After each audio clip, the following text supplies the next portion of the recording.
और अब बात बीएमसी चुनाव की करेंगे। कौन बनेगा मुंबई का बॉस? 15 जनवरी को बीएमसी का चुनाव होना है। नामांकन की प्रक्रिया शुरू हो चुकी है, लेकिन राजनीतिक दलों में गठबंधन और उम्मीदवार फाइनल करने की प्रक्रिया जारी है। दादर के तिलक भवन में कांग्रेस की बड़ी बैठक हुई।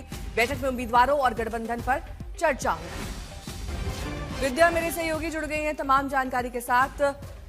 ये जो कांग्रेस की बैठक है, दरअसल इसमें कई अहम और महत्वपूर्ण फैसले लिए जा सकते हैं। विद्या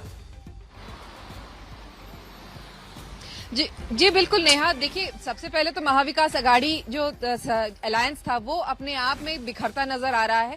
हालांकि सब पार्टियां कह रही हैं कि वो एमवीए में फिर भी हैं, लेकिन अगर हम बात करें निकाय चुनाव की, जो कॉर्पोरेशन की जो इलेक्शन है उसकी अगर हम बात करें, तो क्योंकि शिवसेना जो यूबीटी की है उसने राज ठाकरे के साथ हाथ मिला लिया, और क्योंकि कांग्रेस का कहना था कि हम इनके साथ तो हाथ नहीं मिलाएंगे जो उत्तर भारतीय लोगों को पीटते हैं और तमाम बातें करते हैं, मारपीट की बात करते हैं, तो इसकी वजह से अब कांग्रेस जो छोटी पार्टियां हैं जैसे वंचित बहुजन अघाड़ी है या दूसरी जो पार्टियां हैं छोटी, उनके साथ बातचीत चल रही। कल रात को उनके जो शरद पवार गुट है उनके साथ भी बातचीत हुई, लेकिन अभी उस पर कोई फ्रूटफुल बातचीत नहीं हुई। तो हर छोटी पार्टी से इस वक्त बीएमसी के चुनाव को लेकर कांग्रेस बात कर रही है।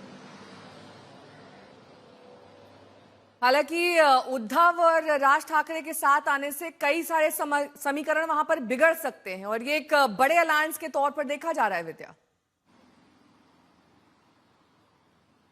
जी बिल्कुल, अगर आप देखें, क्योंकि इधर यहाँ बातचीत तो हालांकि महायुति में भी चल रही है, उनका भी यही कहना है कि उन्होंने ज्यादातर सीटों पर बातचीत कर ली है, कुछ सीटों पर उनके भी मामले अटके हुए हैं, लेकिन क्योंकि महायुति का अपना अलायंस है, यहाँ राज ठाकरे के साथ शिवसेना ने अलग हाथ मिला लिया है, तो अब जो कांग्रेस है, जो दूसरी बड़ी पार्टी है मुंबई में, और जिन्होंने भी अपने कई सारे नेताओं को खोया है पिछले कुछ दिनों में, समय में हमने देखा है जब कॉर्पोरेशन में उनके जो बड़े नेता थे कांग्रेस के, उन्होंने भी दूसरी पार्टियां ज्वाइन कर ली, तो उनके पास भी बहुत सारी सीटें खाली हैं और काफी जगहों पर वो बातचीत कर सकते हैं लोगों के, दूसरी पार्टियों के साथ। और यही वजह है कि इस वक्त छोटी पार्टियों के साथ वो हाथ मिला के कोशिश यही कर रही है कि ये तमाम पार्टियां जो आइडियोलॉजिकली एक साथ उनके साथ फिट बैठ रही हैं, उनके साथ हाथ मिला के ये चुनाव लड़ा जाए।